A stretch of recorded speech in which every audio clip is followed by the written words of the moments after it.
is Ring of Honor's time with AEW Dynamite finally at its end. We are here to discuss. I am 1/3 of the Blackpool Content Club because Pete and Luke have both gotten sick. So instead, today I am joined by the lovely Sullivan Beau Brown. Hello. And the even lovelier Laurie Blake. Even lovelier. Look at that. Never been described as such. No. Pleasure to be here. Thank you all very much for joining me for this very hodgepodge edition of the Blackpool Content Club podcast. We got to come up with some new faction name because I can't imagine the three of us have ever done a show together. No, the Widnes Wide Boys. The Widnes Wide Boys. It's near Blackpool. Yeah. Geographically. It's not as good as Blackpool. It's not as good as Blackpool. And there's quite a fighty there. Oh, yeah. I think, yeah. Yeah. There we go. I've never been to Widnes, but I never would. No, I never would. I'll never go back. I'm not allowed. Not allowed after what I'm not you allowed. did. Not after what I did. Oh, Lord. What did you do? You don't want to know. Oh, we don't want to know. Oh, no. What the people do want to know, though, is the state of Ring of Honor, because Ring of Honor has been a tumultuous subject since Tony Khan purchased the company earlier this year. There was a lot of excitement going into the relationship with AEW and Ring of Honor, but since then, it feels like it has sort of stumbled, and we have only had 2 Ring of Honor pay-per-views since then. Supercard of Honor, of course, the weekend of WrestleMania, and Death Before Dishonor, with Final Battle coming up this Saturday. That will be the only Ring of Honor branded show for the remainder of the year. And then looking into 2023, it will be an interesting look as to what they are planning to do. Tony Khan just this week in the Final Battle media call said that going forward, there is going to be a drastic decrease in Ring of Honor content on AEW Dynamite. Now, what is that exactly going to mean? We don't really know. It seems like the focus will be put back onto the AEW product itself, which has been something that a lot of us have very much been asking for this year. But Sullivan, when you think Ring of Honor in AEW, what is the first thing that comes to your mind right now? Right now, it was a real missed opportunity, I think. I mean, for me, I think this should have always been 2 separate shows that have interlinking moments. They should never have been almost like on one show at the same time. It was never going to serve Ring of Honor well, never going to serve AEW well. If you separate them, then that makes much more sense to me. Much more sense. And then you could have Ring of Honor champions come over and AEW champions come over onto Ring of Honor and things like that, and have like special events, maybe even a special pay-per-view. Obviously, you know that you can have access to anyone in Ring of Honor because you own both companies. But I feel like this has been a real... I was so excited when I heard that Tony Khan had bought Ring of Honor, and this has been a complete missed opportunity right now. And I'm very happy for AEW that no longer is Ring of Honor going to be such a big presence on the show. But I am only happy for Ring of Honor if Ring of Honor actually does get a weekly television show in some way. Otherwise, this is not good. That, I think, is a very important thing to consider with all of this, because when Tony Khan made that announcement, there were a lot of people who were just kind of like, well, that's fun, but what's the actual announcement? Like, you've bought it, but what are we doing with it? And it doesn't seem like there was ever really that much of an idea coming out of that with what the actual plan was going to be.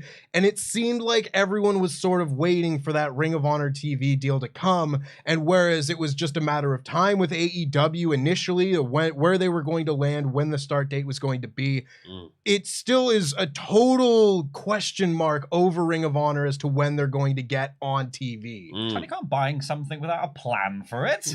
No, Tony. What do you mean? More money than sense, that boy. Play with the toys you have. Yeah. I feel like the Ring of Honor issue is literally that. In a year in which a lot of the AEW talent backstage have had all these issues with how they're booked, the amount of TV time they're getting, cramming a complete other roster in, and then giving them just as much, if not more, TV time than some of your own talent is mental.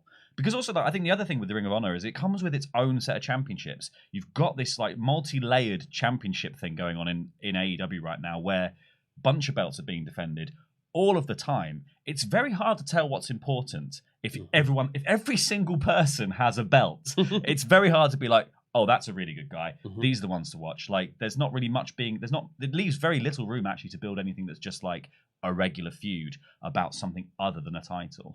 And yeah, Ring of Honor has been, that have had really good matches for Ring of Honor titles, but it's taking up space that really AEW needs to have its actual storylines breathe. I think there's so many examples of that you can look to for this entire year. Like, you look at how much time was devoted to like Jay Lethal and Samoa Joe over the ROH TV title. That was a segment every single week on Dynamite. And yeah, I want to see Samoa Joe in programs, in storylines, on Dynamite every week. But that was something that just felt like a detraction from the product. And it went on for so long because they didn't have that Ring of Honor show to build to until they announced Death Before Dishonor, which was months after Supercard of Honor. It was such a once the Ring of Honor brand kind of was on Dynamite, it was this presence that you couldn't quite get rid of. And it's interesting to me because you say like you had two different rosters that were kind of getting mashed together. But there are only a few instances where I really feel like there are Ring of Honor branded guys. But there are so many Ring of Honor branded championships and therefore Ring of Honor branded rivalries. And that to me was where the kind of difference lies, because the only Ring of Honor guys that I can really think of were guys like Dalton Castle's only been on a few times, but has done very well for himself. The Gates of Agony are very clearly a Ring of Honor based act. But beyond that, there's only a few here and there, like the Kingdom's kind of come in and done a few things, but otherwise hasn't been used that much. And for the most part, the ROH titles have been almost exclusively held by AEW guys. So it then becomes a question of like, well, what are they going to do with those titles when it goes into 2023, when the shift that Tony Khan is talking about is going to happen? Will those titles be featured? Will they defend those titles as just kind of like a reason to get them on TV? Or will it be more, these are AEW guys and the Ring of Honor part of their characters aren't going to be mentioned as much? That'd be really interesting. I mean, if you have that kind of separation, it would be very, very strange. But it's difficult, obviously, because Ring of Honor is not going to pull in the same kind of viewership as AEW is. And do you have Ring of Honor almost become like Rampage 2, where no character development happens on it because nobody's watching, so then nobody watches it, and then even less character development happens on it? Do you have that kind of situation where basically stories just can't progress with anyone who's in AEW? Do you have to make them entirely separate because ultimately you can't progress a story that is being watched by 100,000 people compared to close to 1 million, on that Ring of Honor show? Like, do you treat it? This is personally what I would think is probably the best thing to do. Do you treat it as like a pseudo developmental? Like, do you have it as like a place where you can bring up young guys who are learning, plus also have a few experienced guys in there, and you can have your own internal storylines in there that are untouched by AEW storylines, perhaps. Maybe that's the way that you do it. It's so hard to do, though, with a brand like Ring of Honor that has so much prestige amongst, like, really hardcore wrestling fans. If you suddenly were like, this is developmental, these are, like, guys that, we're just kind of trying them out and we're kind of bring them up, it's not going to work that same way. Because we're talking fully developmental. It's not even going to be like NXT Black and Gold era, like with people coming up from the indies to be like, this is just a pipeline to get you onto Raw and SmackDown. Like Ring of Honor is going to have people on there that you would view more as like beginning their career. Yeah, you can't suddenly just be like, oh yeah, Samoa Joe's going to Ring of Honor, because that feels like a step down for Joe now. Yes. Like, you don't we don't really want Ring of Honor to feel like the B show, and because they've integrated the brands so much at this moment.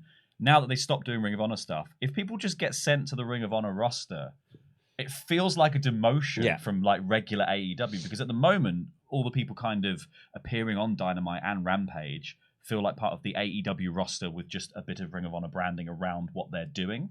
So like, I think that it's going to be really hard to kind of craft what the Ring of Honor roster is without without using guys like Shane Taylor who've only appeared on Ring of Honor stuff, like or Dalton Castle, for instance. But like, I don't know how Tony's that's gonna be an awkward meeting. You're going to Ring of Honor, you're going to Ring of Honor, you're going to Ring of Honor, everyone else step back, you're on AEW. I think that Because I agree with both of you, honestly. And I think that it's a difficult position they have gotten to with them having done the integration of the two rosters to now try and differentiate one from the other and make one not necessarily feel like the B show, even though it kind of has to, because Ring of Honor, just as a brand, is not as strong as AEW. But what I might think that I would like to see, and this, of course, is a loose idea because we don't have a weekly show to work with here. We only have like 3, maybe 4 big shows a year at the moment to really kind of keep in your mind. But I very often, while watching AEW, have said to myself, watching a match, like, yeah, this is a really fun little match, but because it's on Dynamite or it's on Rampage between 2 guys and one is presented as a star and the other one is not, you only get maybe 6 minutes and it's a good time, but that's all it can be. But if you put that same match on something like a Warrior Wrestling card or a PWG card or something like that, these guys would be able to go out there and have a 20-minute match and tear the house down. And that is something that you kind of have to do in front of the most hardcore fans because they're the ones that'll react to that sort of match. Something like a Darby Allin versus Anthony Green that we saw from Rampage a few weeks ago, or things like that. I think matches like that would be a really good base to put on something like a Ring of Honor show, using people that the hardcore fan base will really attach themselves to, like maybe a Konosuke Takeshita or someone like that. Someone that doesn't necessarily have the time for a real AEW storyline at the moment, but can go out there and have incredible 20-minute matches that the hardcore fans will pay a ticket to see. I think that's what Ring of Honor kind of can be, because that's what Ring of Honor always was when it was the top level promotion that it was at a certain point. The difficult part was always that you take those really talented people and then that they will then get signed by the bigger companies. You know, the Bryan Danielsons and the CM Punks and the Samoa Joes don't last around a promotion like that for very long, but it was always kind of the pipeline to get guys like that to a higher level, and there were always people replacing them. But with AEW having such a depth of roster and such a revolving door almost of people coming in, like an AR Fox, who I think could be a really good addition to like a Ring of Honor roster. I think that is where you can put the people that are not necessarily going to be used on Dynamite at this point, but you could still keep them hot by keeping them visible and giving them a chance to have great matches a lot more often than you would have otherwise. Absolutely. You want people to stay fresh and like ring ready, right? But like, it's that same thing that Sullivan was saying. Is like, if nobody's watching that though, what purpose does that actually serve for AEW beyond people going out there and having great matches? You know, they get to build up this mythical video library that Tony Khan bought Ring of Honor for in the first place. Like, this is what he really wants it for, right? Like, Ring of Honor, they've done the shows and done the kind of stuff on the TV to keep the interest in it, because they're going to eventually, hopefully, sell you a streaming service in which you can just watch all of the old Ring of Honor content, because they've now got this huge library of video stuff for I'll you. pay for it. Yeah, and that's the thing, is that people will pay for it. That's great, but kind of all this dance that we're doing with the roster and the belts and these shows is really just to keep people's like interest long enough that they can work out how to get a weekly TV show, but mainly how to get a streaming service running for the whole of AEW and everything that Tony Khan owns in under that umbrella, and then get people to pay for it, because you know it's. I don't think it's realistically being built about like the Final Battle matches or the Death Before Dishonor matches this year. It's mostly about watching old Punk matches and Bryan Danielson matches from the past, I think. What do you think is like the best course of action then? If this is like, if forgetting where we started at and where you might have gone with it had you bought Ring of Honor right off the bat, then with where we're at now, where you can't necessarily just say like, yeah, maybe we don't necessarily need the Ring of Honor branding and everything. Where do we go at this point? It's so hard. Without immediately, he should have bought it and launched a TV show the same week. Those two things needed to coincide, I think. So it's so hard to know what to do. It's so hard to know what to do with Ring of Honor, and this is the bind that they found themselves in, because I think what they have to do is completely separate the brands at this point and just be like, Ring of Honor is almost not mentioned on AEW beyond the fact that like, if someone was the Ring of Honor champion, that obviously gets called out on commentary, blah, blah, blah. We build to a Forbidden Door style show once a year with AEW Ring of Honor talent crossing over, and then hopefully you get fans of AEW going over to Ring of Honor at that point and starting to watch it and pick it up a bit more. But I think there needs to be a complete distinction of the two brands. I don't know how you get that through. I don't know how you say that nicely to people who are, part of AEW, because it is always going to feel like the B show now. Because I just think in your mind, well, Tony owns AEW, and AEW gets watched by almost 1 million people every week, and then this thing's happening, and no one's really watching it. It doesn't really have a show, and it doesn't really have, like, these titles are kind of meaningless. They've got like 1 pay-per-view, 3 pay-per-views a year. It's really hard to be like, we're going to send you to Ring of Honor. Like, at least some people have just been kept back as Ring of Honor guys, and they're going to be like the stars when this does eventually happen. I think they just need to get TV as quickly as possible now, and completely separate the two companies in people's minds and in the way that they do things on their television programs. Do you potentially give them Rampage? Because it's not like AEW's using it. When they launched the Ring of Honor partnership, one of my first thoughts of it was, okay, you do AEW Dynamite and you do AEW Honor instead of Rampage. Just rebrand it as AEW Honor. I don't know if you couldn't just look at it, and I don't know how the TV landscape would look at that as like, well, AEW, even though Rampage is not doing the best viewership that it's ever done, even though you have to take that into account, the AEW branding is still what they paid for when you made that TV deal. It's a much more complicated thing, but that would seem to kill 2 birds with 1 stone, wouldn't it? Yeah, it really would. I mean, like, an hour is it's great. I much prefer shorter wrestling weekly shows than longer ones. Maybe it's because I watched Raw this week. Who knows? You're still watching Raw now, aren't you? Yeah. I'll get through it eventually. I'll get to the end. I'm in the second half of the first hour. Sullivan, there's so much left. No. An old man crawls out. I finished Raw. I think it was all right. But yeah, like I an hour-long TV show every week that just, and you can, one that actually has storylines that are being continually furthered in a really interesting and great way, because Rampage so often is just what SmackDown used to be before they actually started thinking maybe we'll make this into a proper show, where it was almost like it's like main event and WWE heat, just some wrestling. Just some wrestling. AEW, just some wrestling. Yes, exactly, and that's what Rampage has become, which I'm shocked at, because I didn't think that they would do that. They have Dark and Dark Elevation, which feels like that is kind of fulfilling that role already.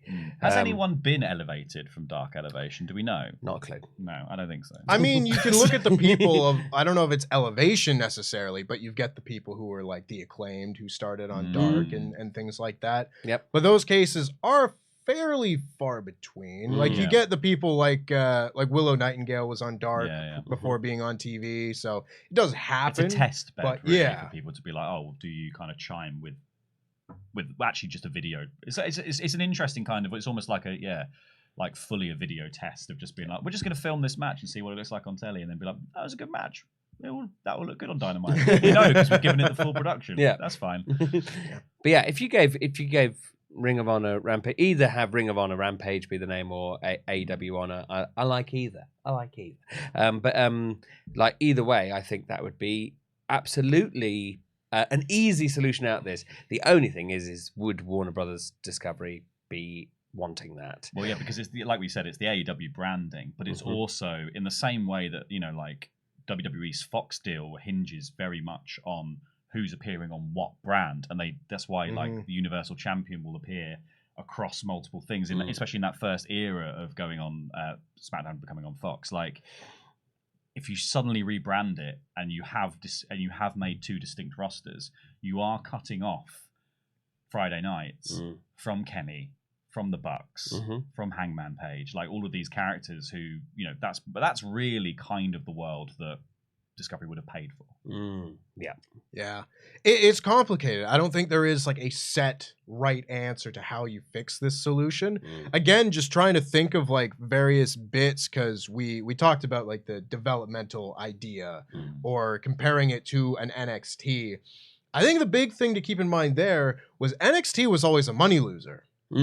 Because I think that model would be very good, where you can just have this show, you film it in a small location, maybe like how they were filming Dark episodes last year at Universal Studios or whatnot, and just have it filmed in front of a small audience that are going to be really into everything and give them a lot of very good matches. And those type of good matches that will make the rounds on Twitter, get more people to check them out, because it is Takeshita and Lee Moriarty having a 25-minute match that like blows everyone's mind for that week. Like that type of performance that I think can keep people really hot.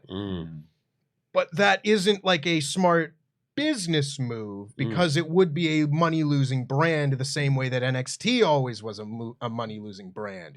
So... And he spent a pretty hefty sum buying it in the first place. Yeah, he did. It's nuts to have bought it for so much and then, not really have used it this year beyond just sort of fluffing another program. How much did he buy it for? Millions and millions. It was like over 20 million. It was like some reports went up to 40. I think, it was like at the time. 20 to 40. They've never said what the actual That's a cost huge was. amount of money. It's, it's like 10 times as much as Vince paid for WCW. That's insane. But there is a big video library. Remember the video library. Yeah. Remember the videos, guys. And WCW didn't have one of them. No, of course not. Not at all. Yeah. But I mean, to be fair, video streaming and everything is much more important now than it was 20 years ago. But still, it's mad. Yeah, it is mad. And also, Tony Khan is so unbelievably wealthy. I'm sure 20 to 40 million doesn't really matter to it's it. a drop in the ocean. Yeah. But it's still quite a mad decision. Yeah. It feels like it's one of those ones that was like, not to put it in terms of Elon Musk buying Twitter, but it's one of those ones that was just, I just want to do this. Yes. It's a new toy. Yeah, and I think that's like, sometimes with the way that AEW is being run, it really feels like it's the fan buying it in Tony and not the businessman in Tony doing it, if you know what I mean. And I feel like Ring of Honor really felt like that. It was something that you could see the sort of palpable excitement in his face getting to announce it to everyone, being like, Billy Big Balls, I bought Ring of Honor. And everyone's like, yeah, Tony. And he's like, yeah, me. What are you going to do with it, Tony? I don't know yet. What do I feel about it? Well, that's the other thing as well. Is like, what do you do? Like, the other thing they should definitely do with Ring of Honor, whatever happens in terms of like, let's presume that they will have some kind of TV. Whatever you do with them, take the booking. Tony should give the booking to someone else. Absolutely. Like even could have kept Cody Rhodes. Yep, 100%. Done that. Been like, you can book that. There you go. That's for you. Book it all you like because nobody's watching. But it'll be fine. Like that's fine. You can do that, and then he'll learn to become a better booker, and then actually it'll be better for in general when he maybe wants to help out more with creative on the main roster. But that's he's now gone now. But yeah, somebody else should be taking over the booking of Ring of Honor in general. Tony's got too much on his plate. He runs an American football team. He is the director of football at Fulham Football Club. Football. I cannot explain how in-depth and complicated that job is in a football club. Like basically, they run the day-to-day things of everything around that club. Much more than a manager would, even. It's a ridiculous thing that he's the director of football for Fulham and also running a wrestling promotion and really running two wrestling promotions. If somebody else books that, I think it'd be way, way better. I mean, even Vince McMahon, I don't know, I presume that he didn't have actually really much of a say at all on NXT stuff. I don't really know. It's very hard to know. Yeah. He didn't care about it. He didn't really care about it. He really had. I think he'd siloed it off in his mind of like, I don't deal with that. Yeah. It was all that's your stupid toy. No one cares about that. Because it was all Triple H, really, wasn't it? It was like, he was booking that. Even Vince McMahon, who was a power mad maniac, thought, okay, I'll give up the booking for that. So Tony needs to do this. His one delegation ever. Yeah. And I bet he regretted it. Yeah. As soon as he let it go, he was like, that doesn't feel right. Oh, but he's not doing it the way I would do it. Let's change all this. Carrying cross. People like it. Like, I wouldn't be able to do like one of the 3 jobs that Tony Khan does, and also sleep. Yeah. I don't know how he does 3 of them. No, I know. But yeah, I mean, cocaine. Yes. I think you have made a very good point there. I don't know at this point who you could make that delegation to. I mean, I don't think Delirious is doing anything at the moment. He was the former Ring of Honor booker, and sure, maybe Ring of Honor wasn't gauging the most interest underneath his booking by the end, but it's someone who knows the job and can kind of do things with direction from somebody. But I think Tony Khan absolutely must delegate that area of his booking to somebody else, because we saw it this year. We saw that the booking did suffer, and part of that is obviously due to a lot of things that AEW had going against it, whether that be personnel leaving or getting injured or biting people or saving dogs or whatever the story was. There was a lot of things playing against Tony Khan, but having to manage like twice as many championships at once. We saw how long it took them to introduce the AEW championships over the last 3-4 years. It was, you started off with the AEW world title, and then you start adding in, well, we're going to get the women's title next on Dynamite, then the tag titles, and that was it for a while. And then you added in the 4th one of the TNT championship, and then that was it. That was it for a long, long, long time. And then you think, okay, we get another women's belt. That's 5. And then you leave it at 5. And then not only did he add in twice as many titles as that with the Ring of Honor championships, but they then said, all right, All Atlantic title and the trios titles, and there's an FTW belt that sometimes matters and sometimes doesn't. And this isn't going to be the Ollie Davis rant about belts, but it just goes to show that all of a sudden it was very well managed how many plates were spinning on AEW programming. And then all at once, and some of it coincided with the Ring of Honor purchase and some of it didn't, but all of a sudden they went from like 5 plates spinning to like 15 plates spinning all at once. And you just got to take some of that and give that responsibility to somebody else. Well, I think the thing with belt, that's to pick up the Ollie Davis rant here, the thing with belts is that they say this is important. Like, they are literally a physical symbol of, you are the champion, you should be important. And as soon as there is the weight of expectation for you to feature that on your programming to tell us why it is important. If you have just less belts, you don't have as much pressure to do that, because you can just go, we've got 4 championships, we've got tags, we've got a world champion, we've got a mid-card, and we've got a women's championship, and we can just work on making those 4 things feel incredibly important every time they're trotted out, which means they don't have to be in every match, they don't have to be involved in every single thing. But now they're at a stage where you might as well have every single thing that happens on AEW programming have a belt, because do you know what? You've got a belt for it. Like, 6 people in a ring, got belts for that. Get them in there, like, you know. That is obviously, championships are the driving force of most wrestling storylines. But I think just giving yourself the breathing room of having less belts overall just gives you much more room to feature different talent in different places. Because if you are consigning yourself to the top cut of your roster every time you're doing something to make something feel important, you do miss out on a lot of other people being involved. And with Ring of Honor, I guess what they could do, if they're going to splinter off now into like their own thing, is kind of replicate the success of AEW when it first started up. Like, use Jericho to bring in that, that crowd of like hardcore WWE sports entertainment fans who've got this kind of legacy attachment to people like that. And then, put a few choice people in from the AEW roster who, maybe don't have as much to do right now. Put Joe in there, put in a few other people like Jay Lethal and all that stuff. And then you've got this kind of roster that appeals across a broad swathe of the wrestling fandom of like really hardcore wrestling guys and people who are more into the WWE sports entertainment, people who've got like a kind of nostalgia attachment to certain people. Like, there is a lot of room within his roster to create a really interesting Ring of Honor main roster, essentially.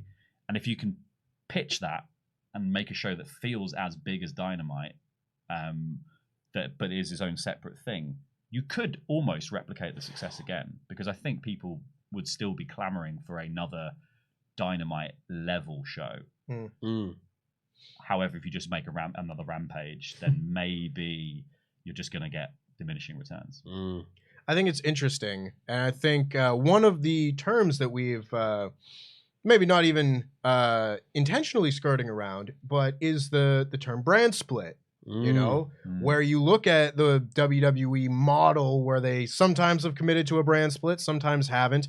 But what I think AEW could potentially do here is use the split of Dynamite / AEW and Ring of Honor as a way to kind of give certain talent that are AEW contracted talent not time off, but give them a reason to be off Dynamite for a certain amount of time, but still fresh. Where you can take somebody because again, they've got a very deep roster at this point, and very often it just feels like too many people are left off TV for too long that you could still have them be on TV, but not need them to be featured on Dynamite without a good reason to be, a good storyline, or they're going to be featured. And I'm not saying put them like 6 months on, 6 months off, anything like that. But you get certain people where you just don't have anything for them right now. You can then look at a different roster. And instead of being like, well, they don't really match up with any of the ideas we've got going on in AEW right now, maybe they match up better with something in Ring of Honor. Maybe you can just take Miro for 3 months and put them on Ring of Honor. Or maybe you can put a Konosuke Takeshita. I keep bringing that name up because he's awesome. You put him for 3 months and put him on Ring of Honor until his spot opens up. And do that the same way with half of the women's roster half the time. You know, like put Athena, instead of doing her heel turn and everything on Dark, do it on a Ring of Honor show. And do that with various different people that just aren't featured enough because there isn't enough time. If instead of everybody fighting for that time and feeling like there is only 10 spots for 25 people, if you limit that down to 10 spots for 15 people and give the other 10 over to the other spot, then you can kind of rotate people through Dynamite a little bit more with those 15 people fighting for the 10 spots. Have them on some weeks, have them off other weeks, because again, you keep the show feeling fresh, while giving those other 10 people, that other portion of your roster, something completely separate to do, so they don't feel like they're cannibalizing themselves, everybody fighting for the same amount of time. Yeah, absolutely. I mean, well, this is why the brand split happened in WWE, is because they ultimately ended up with 2 rosters at the same time. And AEW, I mean, even without the purchase of Ring of Honor, pretty much had 2 rosters worth anyway. So, and now, as you said as well, Laurie, to sort of somewhat to bring it back to the belts as well, because you have to feature all these belts all the time, it means you're seeing the same people over and over and over again. If you keep it fresh like that, it's so much better. And I think I totally agree. Miro's a perfect example. He is someone who, there was a report, I think it was today even, saying that, he's not actually injured. He's just creative have nothing for him. It's just mad. It's mad. Imagine going to AEW and hearing that, and you'd be like, "No, it's happening again." No. They said it couldn't happen here. But yeah, like, you know, that it's insane that they got nothing for Miro. Well, do something with him, because he will be able to, even if you're like, you know, because he will come up with something. He's a very, very creative man, and like if he wants to try something out a bit crazy, stick him on Ring of Honor, as you say, for a few months. And if it really works, then great, brilliant. You can bring that same gimmick up to the main roster and try it out there. And if it doesn't, then it's fine. It's happened on a different. It hasn't quite worked. That's fine. I think it's mad that they can't sign anything for Miro, and Ring of Honor would be a perfect place for him. I would love to see him just coming in out of absolutely nowhere and just bulldozing the whole roster of, you know, the Ring of Honor roster or whatever. It'd be amazing. So cool. I think it gives you so many more storyline opportunities too, because you look at someone like Miro who's not going to be able to lose very often, and because he's not necessarily going to go in and beat like the Kenny Omegas and the Chris Jerichos and the top guys of AEW. But he should. Yeah. I would have him as a world champion at some point. 100%. But like, because he can't do that with the way the hierarchy of the roster kind of works right now, that almost leaves him without a place on the roster, because he can only go so high without beating these people, but he's better than these people. So who can he wrestle who will kind of be on a similar level that he can beat, whatever.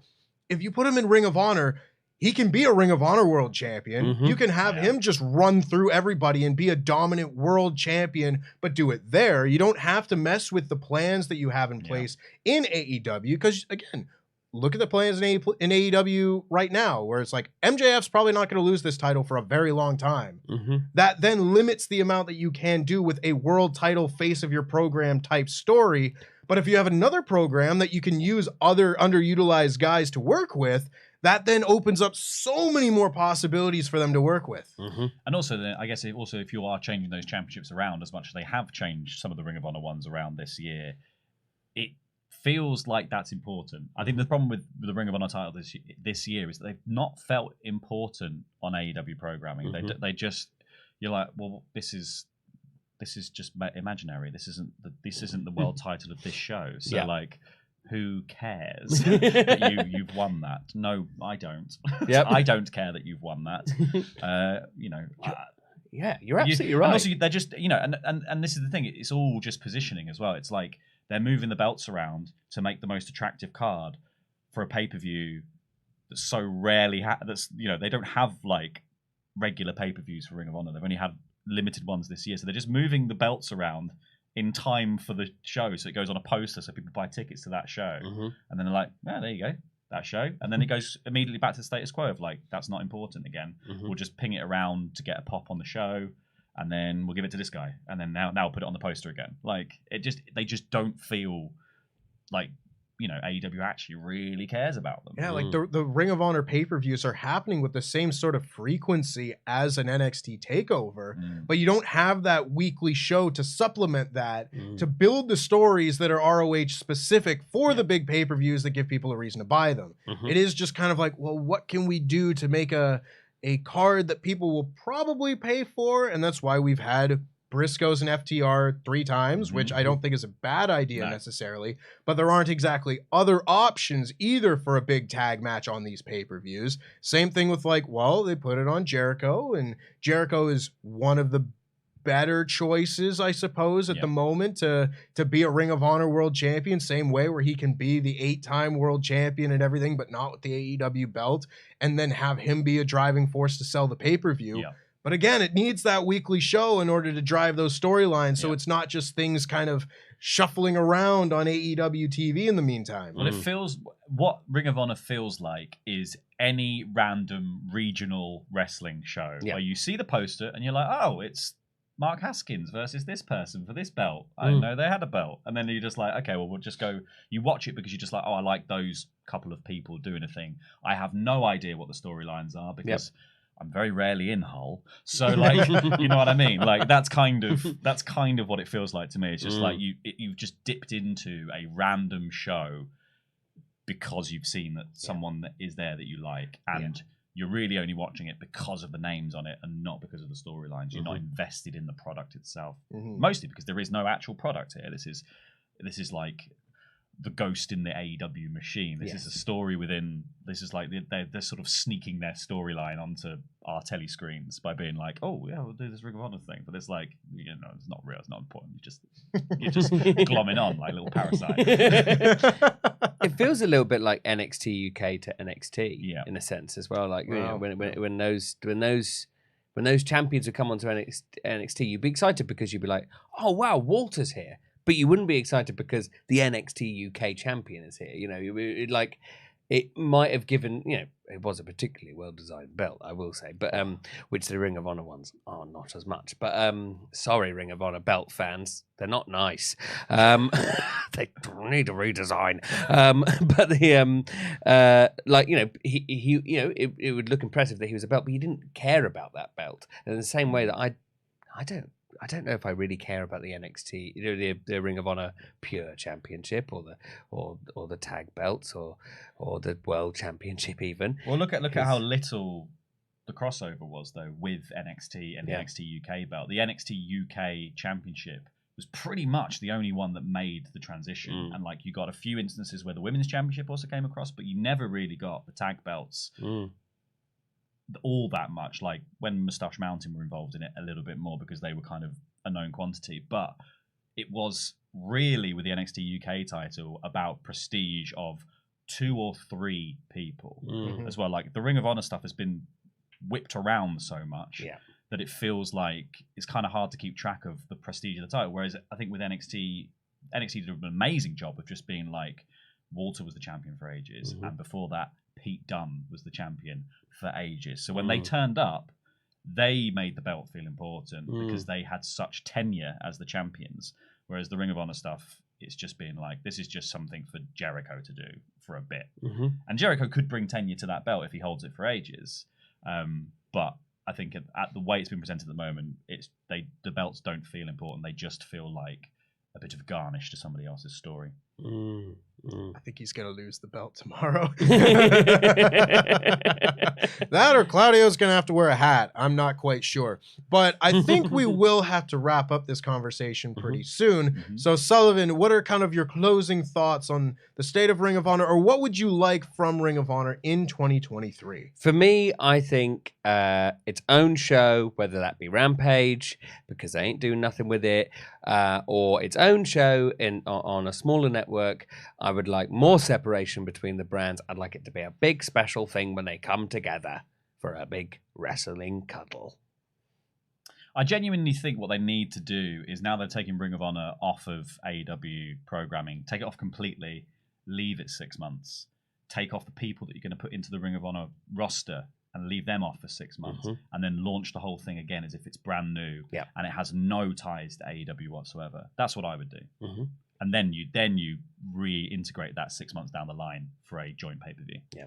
I really like the joint pay-per-view thing, and I think that is where, I think the Survivor Series model that WWE went with never quite worked because those brands had so much crossover there by the end, whereas the first year where it did work because the brands were very much separate and they were still distinct and established that these guys are on Raw, these guys are on SmackDown. If you do have a sizable amount of time here to really establish these are the AEW guys and these are the Ring of Honor guys, again, it's difficult because you'd think you'd want the ROH guys to be people like a Bryan Danielson, but you're not going to take him off of Dynamite because he's one of the best things about AEW and things like that. You got to work with it a little bit. But I think if you clearly define both sides of that coin and then build it up and have those storylines be separate and only have the crossover happen once a year, I think that is a fantastic little idea. And whether they can figure out a way to make Ring of Honor make money, I do not know. I do not envy them for it because that sounds like a very difficult task. But let us know what you think ROH should be under the AEW umbrella. What should Tony Khan do with that property? What would you book in 2023? And what have you thought of ROH in 2022? Let us know all of that down in the comments below. And until next time, I have been 1/3 of the Blackpool Content Club. Thank you very much for joining me, Sullivan Beau Brown. Thank you. And thank you very much for joining me, Laurie Blake. Thank you. Until next time, jam that jam. Jam. Jam.